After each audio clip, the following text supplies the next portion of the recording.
ये चुनाव जो होने जा रहा मिल्कीपुर का चुनाव, ये चुनाव नहीं चुनौती है। मिल्कीपुर का चुनाव तो है ही है, नहीं चुनौती भी है। ये चुनाव जनता बनाम शासन होने जा रहा है। ये चुनाव मतदाताओं में और प्रशासन के बीच में चुनाव होने जा रहा है। ये चुनाव न केवल अभी के परिणाम का संदेश होगा, बल्कि आने वाले समय में राजनीति की क्या दिशा, उसका भी परिणाम और उसका भी संदेश मिल्कीपुर से जाने वाला है। मैं तो आज अपने कार्यकर्ता नेताओं से और मिल्कीपुर की जनता से आज मिलने आया हूं,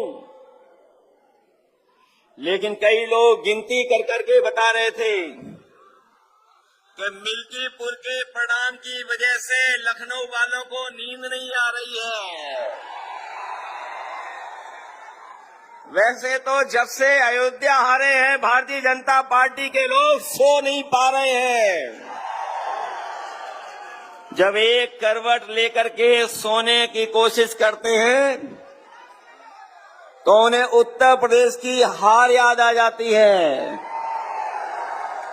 और जब वो दूसरी करवट लेटते हैं तो अयोध्या की हार उन्हें याद आ जाती है।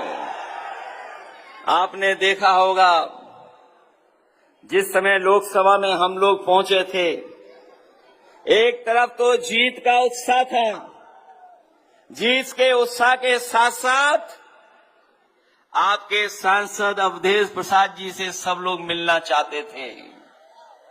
मैंने तो कई मौकों पर, कई जगह पर लोकसभा के आसपास सांसदों को चलते हुए, कुछ लोगों को सेल्फी तस्वीर खींचते हुए देखा। ये सम्मान अगर किसी ने बढ़ाया समाजवादी पार्टी का, तो हमारी अयोध्या की जनता ने समाजवादी पार्टी का सम्मान बढ़ाने का काम किया। और इसीलिए आपने देखा होगा हमने अपने आगे बैठाया उनको साथ। जब से आगे बैठाने लगे हैं, कई लोगों को बहुत सारे अलग अलग तरह के दर्द उठ रहे हैं। उन्हें समझ में नहीं आ रहा कि क्या कहें, उन्हें समझ में नहीं आ रहा है, उनके वो भटक चुके हैं। वैसे तो पूरा देश, दुनिया में महाकुंभ की चर्चा हो रही है,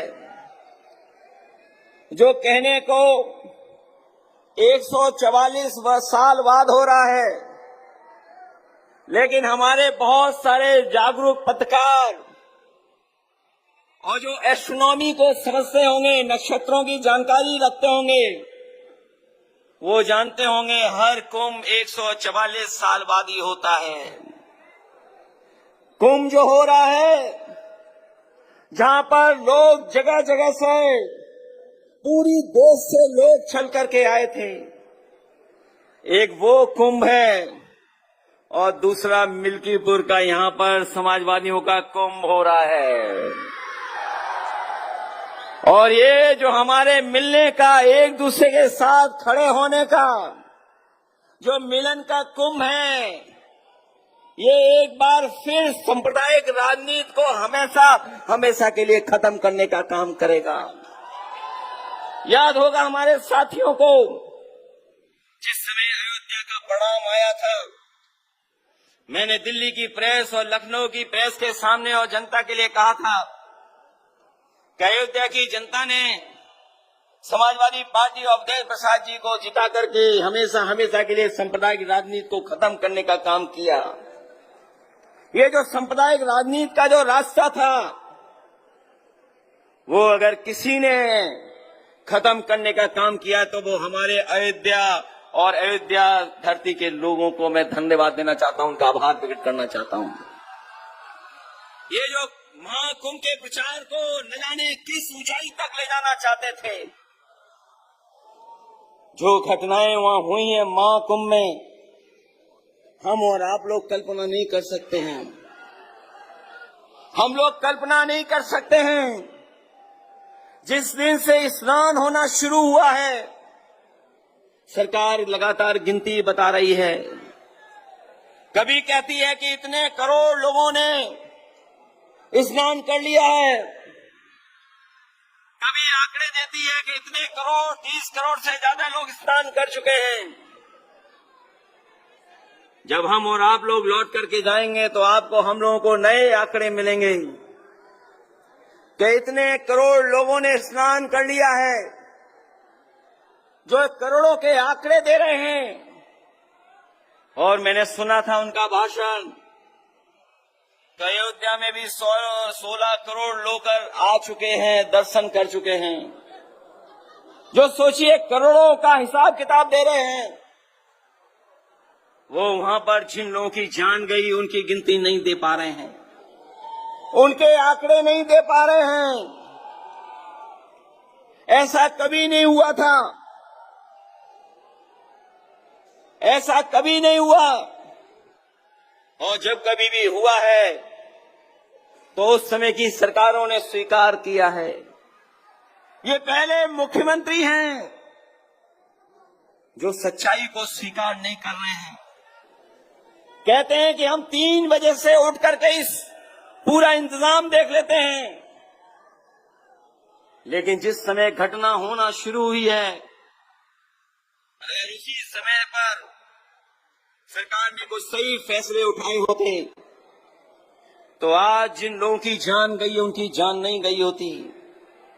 कभी आप कल्पना कर सकते हो, जो करोड़ों गिन ले रहे हैं उन्हें 17 घंटे लगे सच बोलने पर, गिनती बताने पर, और जो अभी 30 की गिनती दी है वो गिनती सही नहीं है।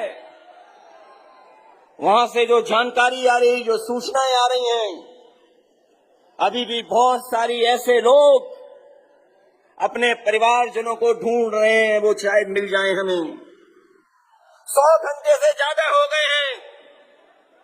जो लोग कह रहे थे कि हमने 100 करोड़ लोगों के आने का इंतजाम किया है, वो सोचिए कुछ करोड़ लोगों के सही से स्नान भी नहीं करा पाए।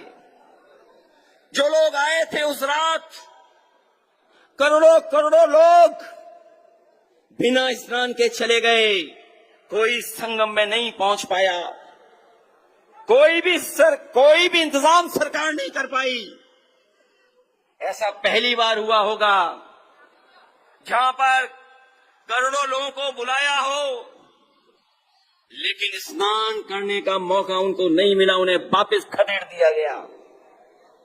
जो तस्वीरें आई हैं, वीडियो आए हैं, हमारे मुख्यमंत्री, याद रखना, वो कम पढ़े लिखे या ज्यादा पढ़े लिखे, इसका आकलन आप कर लो। ये जितना भी नौजवान खड़ा है, ये जानता है सोशल मीडिया पे क्या चल रहा है, क्या खबरें चल रही हैं। ये बड़े बड़े अखबार वाले चाहे ये बड़े बड़े टीवी चैनल वाले पैकेज के इशारे पर सही खबरें दिखाएं न दिखाएं, लेकिन हम उन तमाम लोगों को बधाई देना चाहते हैं जिन्होंने कम से कम सच्चाई सामने लाने का काम किया है।